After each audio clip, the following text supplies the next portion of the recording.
So we have been running these in conversation with sessions for quite some time now. And I think the feedback from our clients and other observers has been, you're the main star. You're the most recurring guest on the series. And you look at the hit rates, and everyone wants to hear from the big brain of our Chief Investment Officer, Damian Barry. So I'm very glad that you're back with us again to give an update on what's going on, because it's been manic out there. It's been unbelievable. There's going to be no shortage of things for us to chat about. Thank you for your kind words, George. And I'm looking forward to talking about what's happened in Q2 and the kind of things that are on people's mind. I know you've been spending a lot of time with clients. Well, we've all been fielding so many calls and emails and tweets and so forth because it's been volatile. There's been a lot of headlines. It's been a hot summer, but the lead up to it has been pretty hot in terms of, chaos and anarchy and so forth. Let's not assume everyone remembers, because I know I try and blank out as soon as it happens. Let's just take first few moments to just give a quick reprise of what all has happened. I think we ended the first quarter with, some expectation that there would be some Trump-related events happening, given that came out of the gates sort of January 20th on with hundreds of executive orders and so forth. But I think what's happened sort of since April onwards has been a bit of a surprise and quite a lot of back and forth. So maybe just quickly just recount in summary just what we've experienced in sort of the last few months. Yeah, happy to. So let's go back to the beginning of April. And 2nd of April was what was called Liberation Day. Yes, I thought it was just like a 2nd April Fool's Day, but apparently not exactly. Yeah, and it's a day the markets won't forget, that's for sure. And over the following few days, we saw almost panic in the markets. I don't think that's a sort of an exaggeration. The market was almost, in market parlance, bear territory. It was down almost 20%. And this is because of the surprise. Markets don't like to be surprised. That was huge. And that was a mega one, wasn't it? So I guess the lead into this is that there's been so much talk about tariffs and what tariffs were going to look like. And then when we saw the announcement on the 2nd of April, they were far greater than anyone had anticipated. And what we've sort of seen since is this sort of posturing that goes on in the public. And the markets are trying to sort of see through this, what's the deal, what's posturing. And there's a kind of a dance that's going on between sort of policy and the markets. And it's made for a lot of volatility. And, we don't make predictions, but I'm going to make a prediction here, okay? There's going to be more volatility. And it's going to be based around uncertainty of policies from the current administration. And that's something the markets are just going to have to get used to, and investors likewise. I was in a session recently with some sort of politically leaning people, and they were using a phrase I hadn't heard before about intentional ambiguity, which is a policy that we have officially in the U.S. towards certain countries. But apparently Donald Trump hearing that saying, yeah, that's me. And he seems to think it's a strategic approach to have this intentional ambiguity, not seeming to understand all of the chaos and fallout around that for countries and companies around the world trying to engage with the U.S. and therefore also with markets and investors. Yeah, that's totally right. I mean, I think this goes back to his time working on the Apprentice program. And, ratings are important to this president, maybe to all presidents. Mm-hmm. And he needs to be high in the ratings. And that's for, he's achieved that, that's for sure. But what happened is the markets reacted so much that they had to sort of change tack. They had to sort of change policy. Right. And that's what happened. The market acted kind of like a guardrail and said, we know you might be posturing, we know you're trying to do deals, but you're kind of messing with the market, and that's not good. And so they had to change. They had to step back, and they had to cool the rhetoric. And what we saw is the markets rebounded, and we're now back to all-time highs. I'm glad you framed it that way. And I think for some investors where I've had the conversation, that has been a source of some comfort that at least in the potential for extreme outcomes, there are these, the potential for interventions from non-political sources like markets to say you can't do that. Whether it was Liz Truss and that budget and the market reaction and the pullback, or now with the tariffs and the market reaction to the pullback, I think some clients have taken some comfort that the somewhat greater rationality of collective markets creates, I like that term, guardrails. That's really helpful. Right. I think it was one of Bill Clinton's advisors coined the phrase that if you were ever reincarnated, it would be as the bond market. Right. It's the most powerful force, yes. The most powerful force. And that is exactly what we saw play out during the quarter is the bond market started to react and say, we're now getting scared of the way you're behaving. And that has consequences for policy making, right, fortunately. So hopefully lessons have been learned. I'm sure there's still going to be more volatility around this, but I think common sense will prevail ultimately. And we're seeing more and more deals being done. Now, of course, the quarter hasn't only been about Trump and the tariffs and so forth, though that was the really shocking piece of it. But there's been sort of an increase in geopolitical tensions. We've had stuff happening in Iran. We've had stuff heating up in Gaza and Ukraine still and so forth. So you have all the other geopolitical stuff going on. You've had all sorts of noise happening in Europe and the UK here and Canada. It seems to be a very busy time. And that has, at least if I can attempt to summarize what clients are saying, that's certainly created a sense of unease, at least. And maybe it's worth addressing some of the wider noise beyond the Trump noise machine. Sure, yeah. I mean, the Middle East, its history sadly has been one of conflict, and it's in the headlines again. It's from a market perspective, markets haven't reacted too violently to what's happening geopolitically, just because it's not apparent that the consequences economically. Now, there are other consequences, but economically, at least, it's not apparent that they're going to be that dramatic. Oil price is obviously going to be a key barometer of tension in the Middle East, and that's held relatively stable. So it's quite a long way off its peak. So I think for the time being, you can never predict how this will play out, but for now, at least, the Middle East doesn't seem to be grabbing the headlines as much. It will come back, no doubt, at some point or another. But I think the market's kind of gone beyond it. There was a time when the Middle East was a bigger impact on markets, particularly the oil market. Since then, we have countries like the US who have produced a lot more oil because of innovations like fracking technology. So they're now self-sufficient. So that has had consequences on the oil market and on the potential for the Middle East to upset things like it did in the 70s, for instance, when we saw war leading to oil shock and high prices and inflation.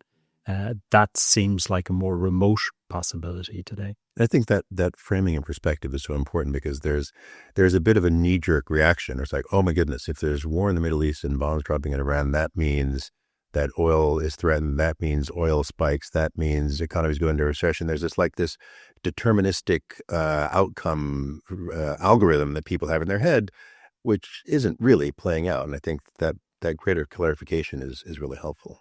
Right. Absolutely. So more broadly, we've had all of this noise going on. We've around the world. How are markets doing?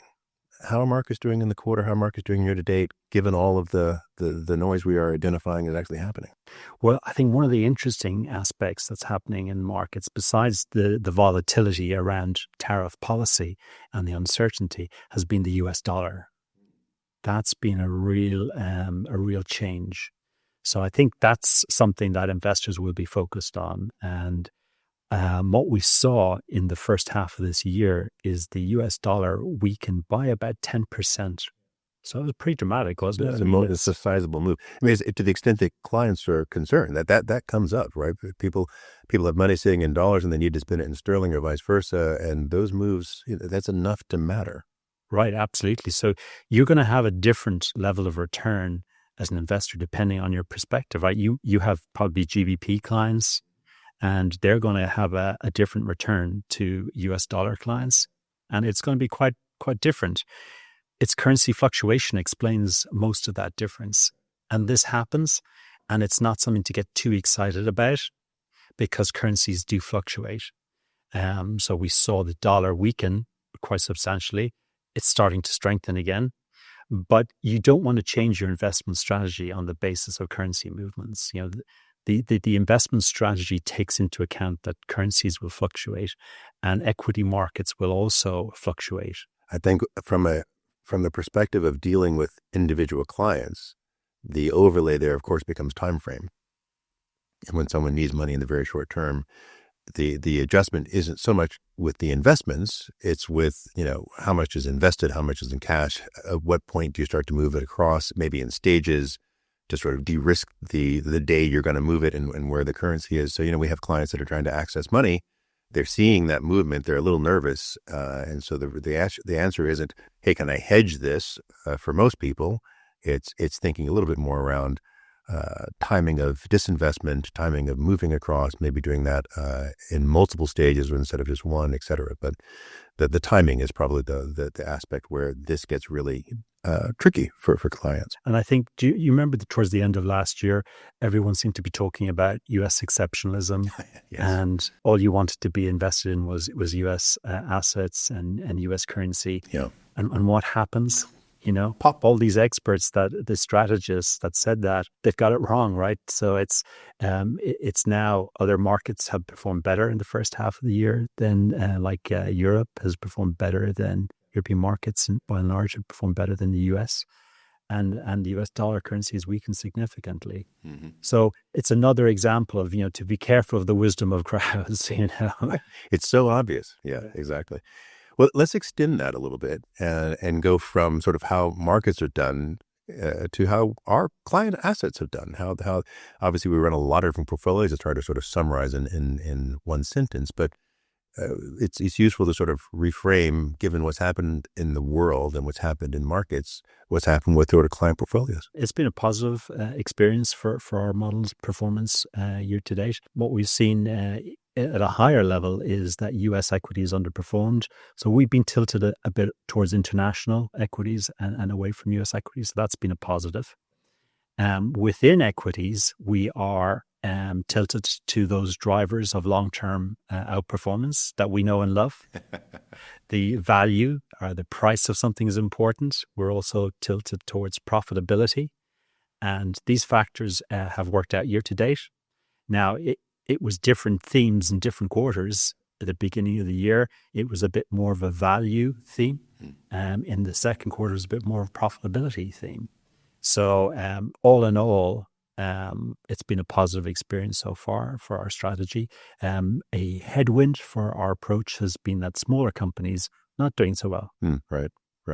But I sort of like to hear that. I would be more nervous if sort of everything's going in the same direction. The whole point of diversification is you have something working well when something else isn't, and back and forth, and the whole thing, that's the whole point of diversification. So I sort of prefer to hear it that way, that this was working then, and then this is working now, and offsetting that. And for the aggregate of that to be positive performance, that feels like your portfolio construction is working as it's supposed to. And I think you used the key term is diversification. Yeah, that's really what's worked. It's because you could have been just in US assets and that wouldn't have worked out as well. It's because you're diversified international assets that's worked very well. And because you're diversified by asset class, and bonds did well when the equity markets were going down. So you got that buffer. Yeah. Diversification has worked. And what we're seeing is different factors working in different markets. Yes. Small cap actually is doing well in international and EM when it's maybe not doing well in US. Right. Yeah. So diversification is definitely helping our portfolios. Would it be a fair summary to say that it's been a chaotic but overall successful quarter? That's a great way of framing it. I think it's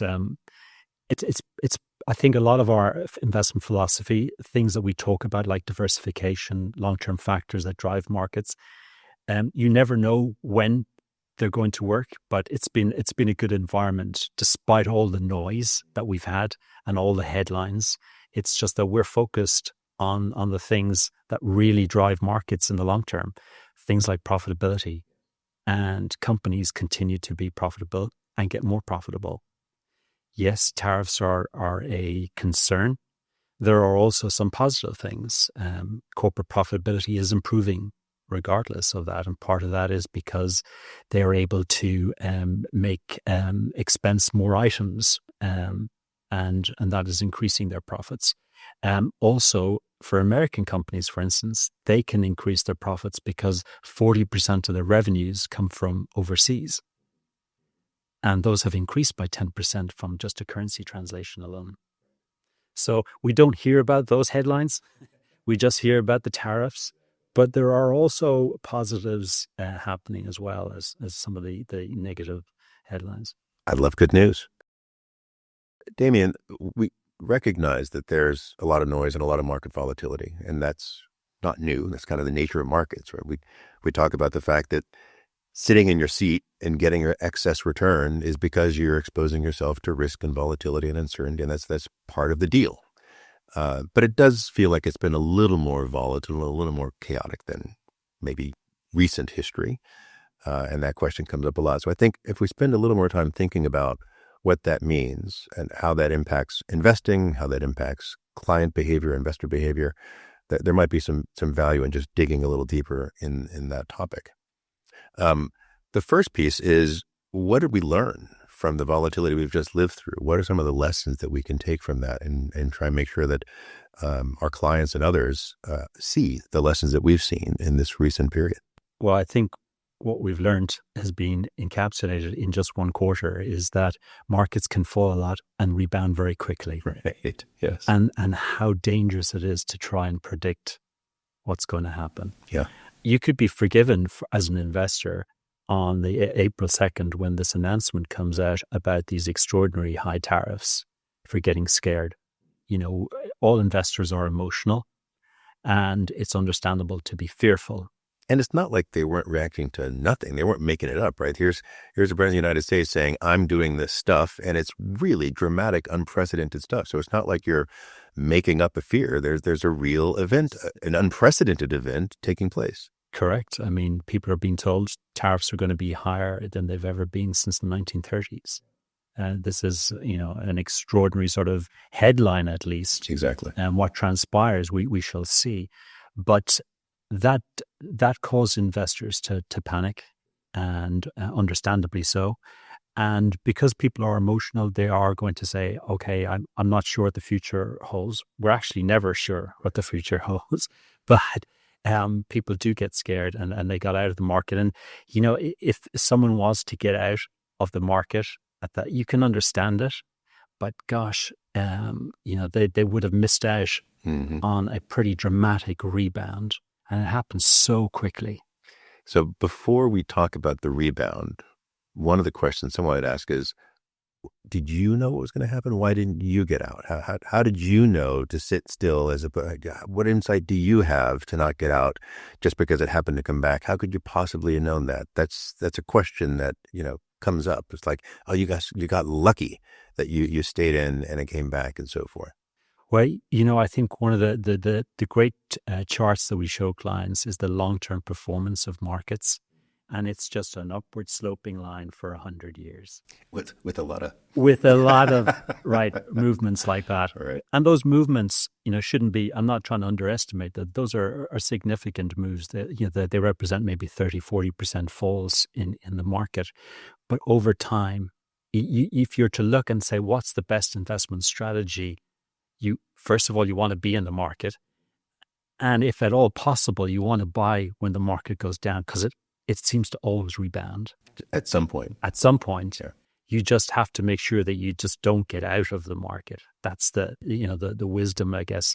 And that's what we do in our investment strategy. We're not trying to say that we know better, and these are the behavioral aspects that, people have learned over time is not to succumb to that. A lot of investing is not intellectual, really. It's really dealing with the emotional aspects. And as Warren Buffett said, you need to be greedy when others are fearful, and fearful when others are greedy. It's easy to say. It's very hard to do. It's very hard to do. And that's having a disciplined approach, I think, makes it a bit easier, because you can rely, you have a plan, you have a map to navigate these turbulent waters. You know where you're going. You have a North Star of an investment philosophy. You've got to stick to it, and you'll get there. And I think that's so important. And the response obviously is we didn't know. We don't pretend to have some kind of a short-term insight in terms of what any one actor is going to do, whether it's a president or a central bank or anything else. And we don't need to know that, because that's not what's driving the investment philosophy and construction and approach. And if you have an approach that relies on that, good luck, right? Because it's going to be very hard to know every time what's going to happen and then what the implications are going to be and so forth, right? That's a very low probability way of being successful with any consistency. Exactly. And having a strategy that allows for that consistency, because there's going to be volatility and you're going to ride through that. I think rather than knowing anything about what's about to happen is what you need to have, that sort of consistency of outperformance over time. People often underestimate human ingenuity, the ability for people to deal with and come up with solutions to problems. And it's often, as they say, darkest before the dawn. and that's the time when the headlines are at their worst and it looks bleakest, is the time to invest. Now, I don't think anyone's born with those sort of skills to be able to do that on a consistent basis. And we can't predict what's going to happen, but we can prepare. And we have, in our models, designed them in a way they're going to go through this environment. There will be fluctuations, but the portfolio is designed for that. Right, exactly. That's the key piece. Yeah. Exactly. And it's that diversification is what helps, because we don't know what's going to happen. That's why it's designed the way it is. So let's pick the story back up. So Liberation Day happens, markets crash, and we were talking about the fact that, people quite understandably saw what looked like material new information and acted accordingly by saying, okay, this has changed the world and I need to get out and so forth. Let's walk through in some more graphic details what that actually means, the difference between staying the course and understanding that you need to be structured to ride through volatility versus having taken what some might deem a reasonable action on new information and getting out. Let's talk about the difference in those outcomes. I think one of the things that's fairly easy to understand is that when markets are down, people want to get out. That's a natural emotion. A sort of flip side of that is when markets are up a lot. And, we've been through some turbulence, and there's policy uncertainty, and you can understand people saying, well, we're at all-time highs. Isn't now a good time to actually get out of markets, right? So we saw,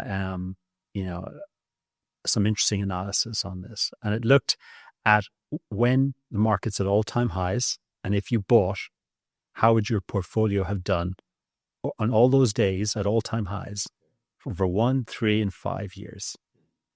And then you said, well, what if I put my money into the market on all the other days? Interesting. Okay.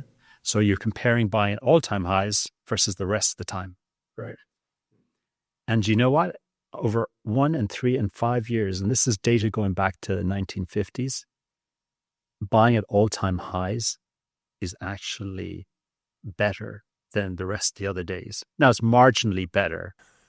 I'm not saying you should always buy an all-time highs, but the evidence is that actually it's not a big difference, It's marginally better, but some people are scared because they really had all-time highs and they see all the uncertainty, and that's as much a risk as getting out of the market when it's down. That's amazing, because that seems so counterintuitive. It's like you're not supposed to buy it when it's high.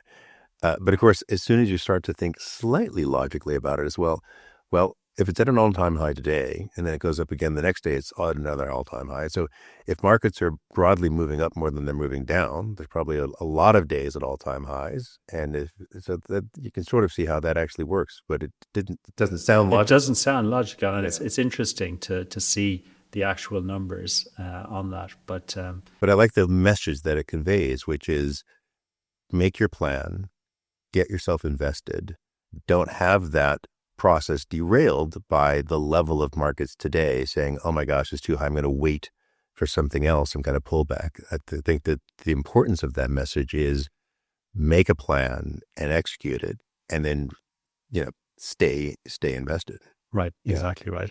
I mean, there was a time, do you remember Alan Greenspan saying the markets were irrationally exuberant in terms of their value?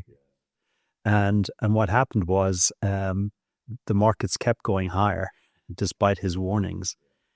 And then they did fall in 2001 when the tech bubble collapsed. But when the market came down, it never came down to the level, and still hasn't come down to the level where he said it was irrationally exuberant.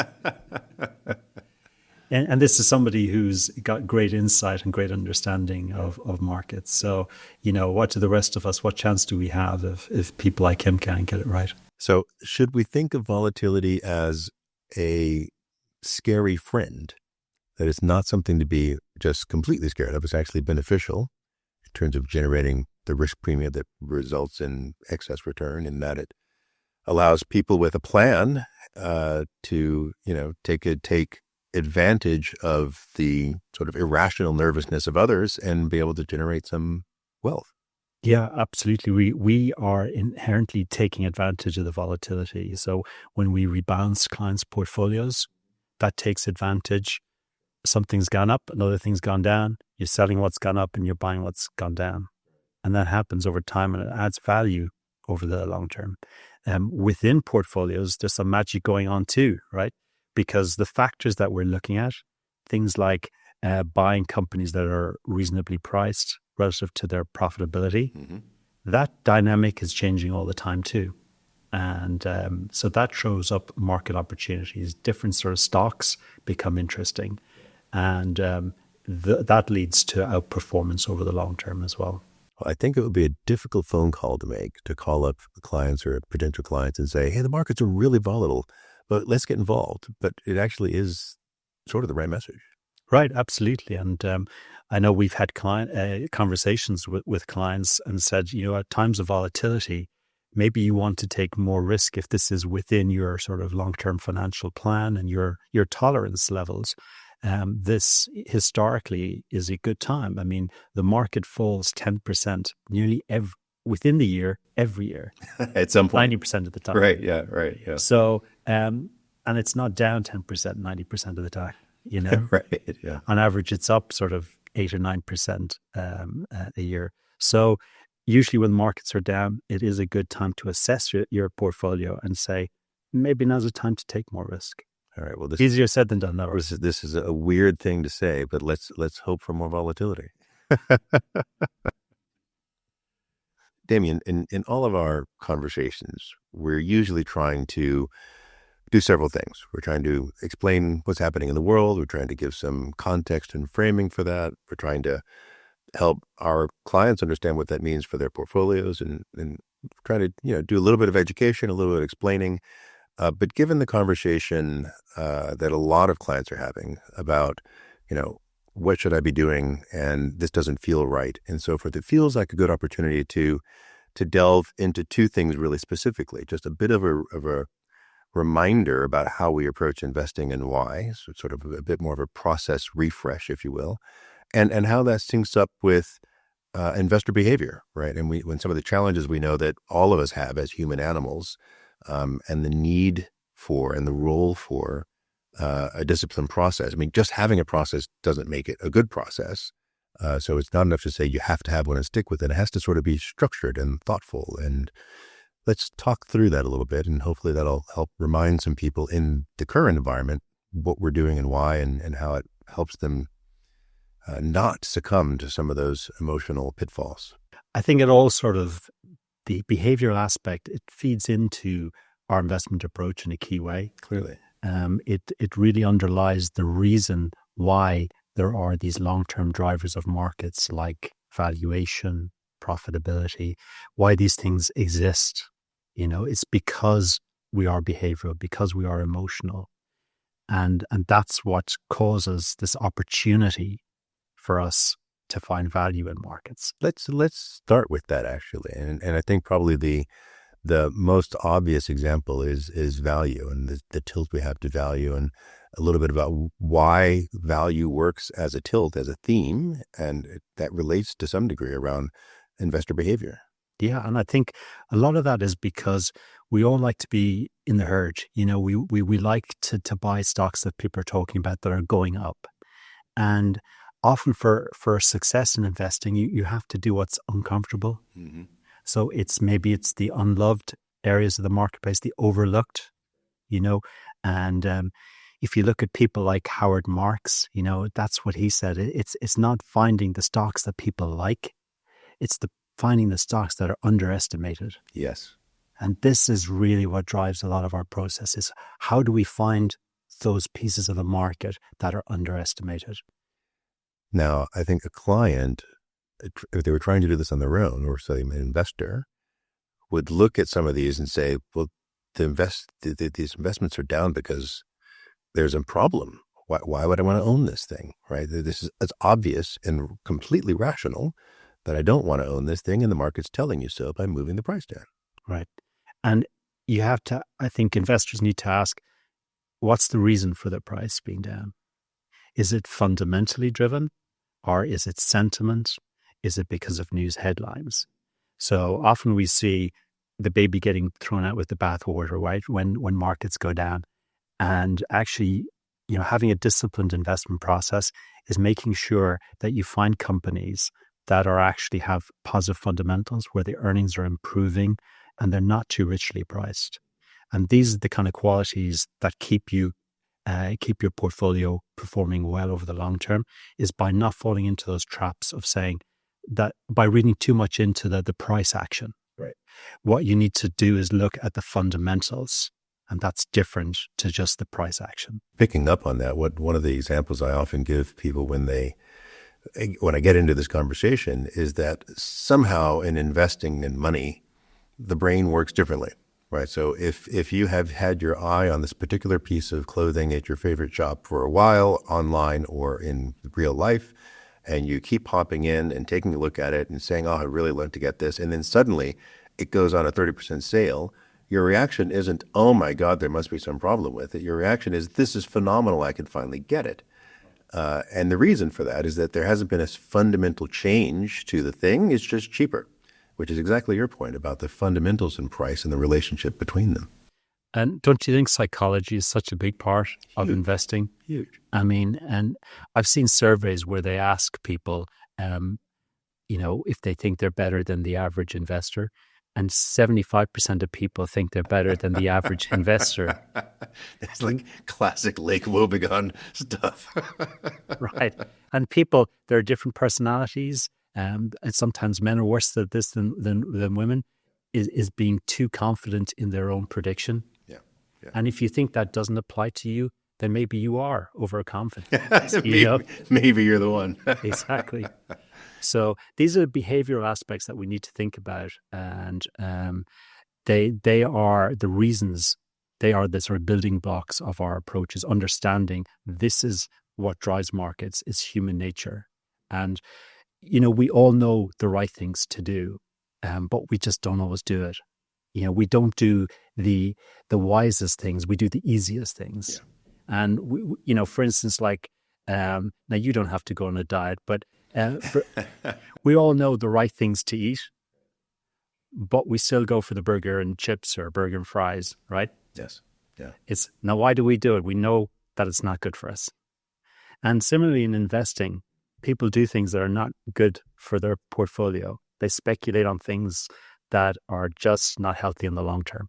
I like that analogy because there's so much that really tracks across, right? So in the short term, when you buy that stock that's been going up and everyone's talking about, there really is that positive bump of, hey, I get it, and I'm in the in crowd, and it may go up for a little while longer, and you feel that sort of positive reaffirmation and so forth, even though in the long term you're probably increasing the courting of disaster and doing that. And it's very much like your food analogy. And that in the short term, it feels great and it tastes amazing and so forth. And it seems positively reinforcing that you did this the behavior that deep down you shouldn't, but it feels like it was a good idea. And you don't immediately see the negative effects. So there's a real parallel there, actually.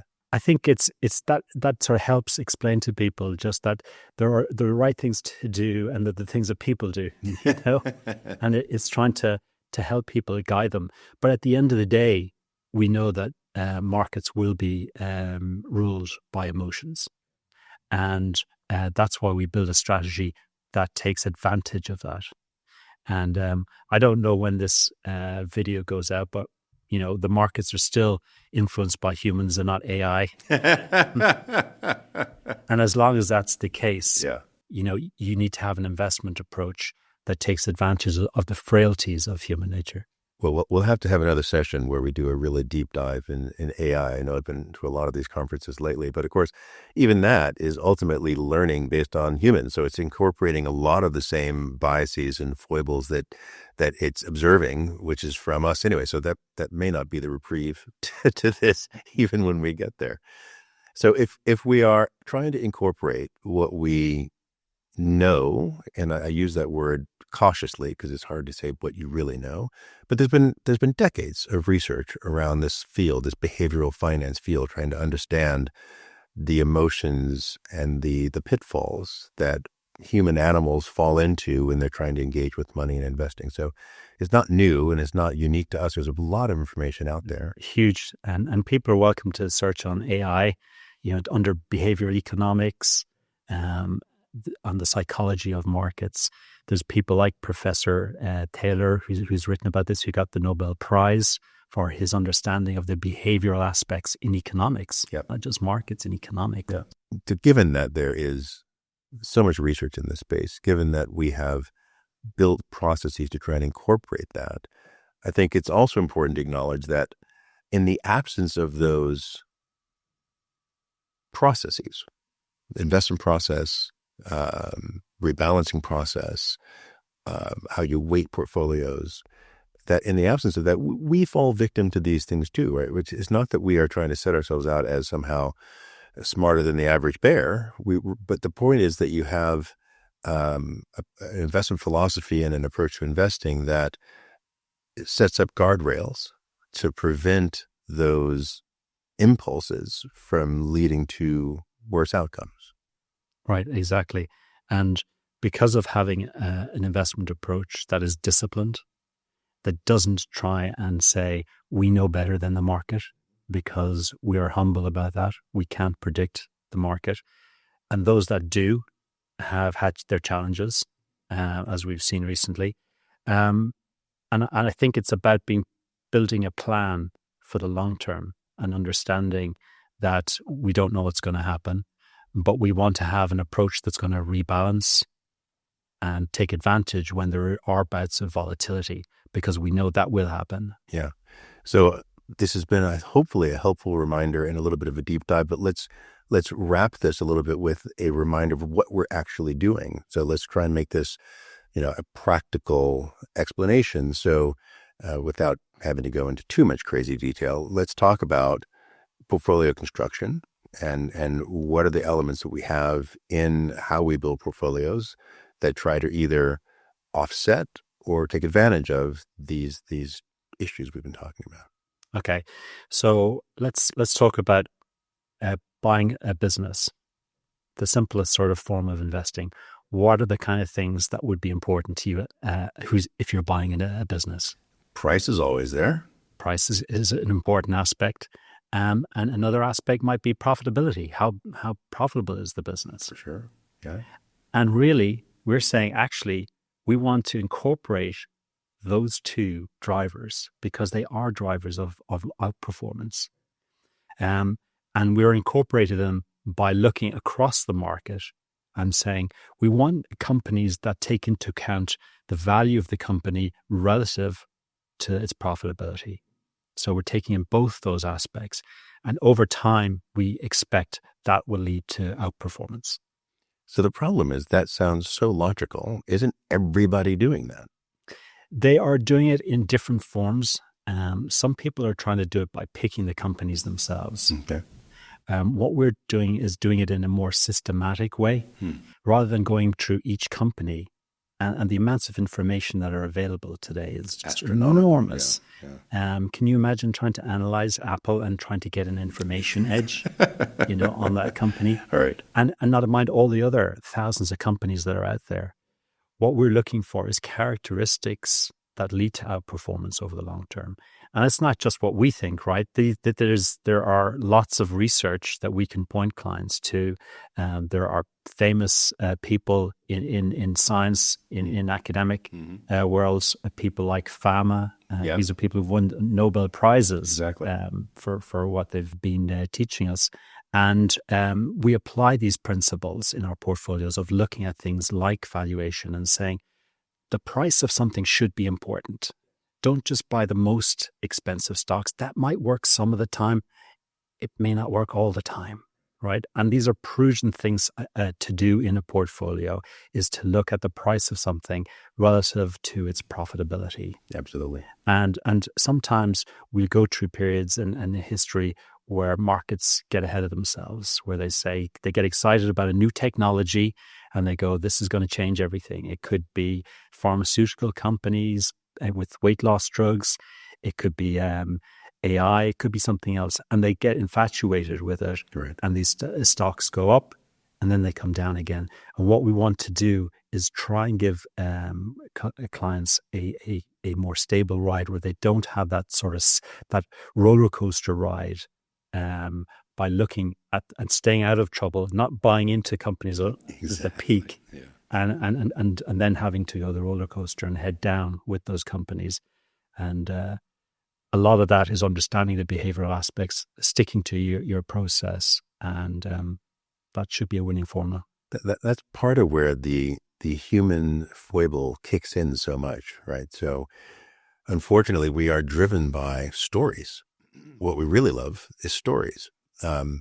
So while your explanation of what one ought to do in terms of understand the relationship between price and profitability and so forth, I don't think anyone would hear that and say, that's a terrible idea. And I think people would listen to that and say, that's what I'm going to do. But what they actually do is they hear a story, and they love this story about how I sat down across the table from the CEO. I had this great vision going to Mars, or there's this cool new drug or whatever it is. And that they like the story of what could happen much more than the analysis of, well, what's actually in reach now and what kind of growth rate needs to happen for that story to turn into a valuation that makes sense. And that disconnect between a prudent, thoughtful, rational, evidence-based approach and what we crave as humans, which is, tell me the story and let me get excited. Right. And then that's how you get to that irrationality you were talking about, that exuberance.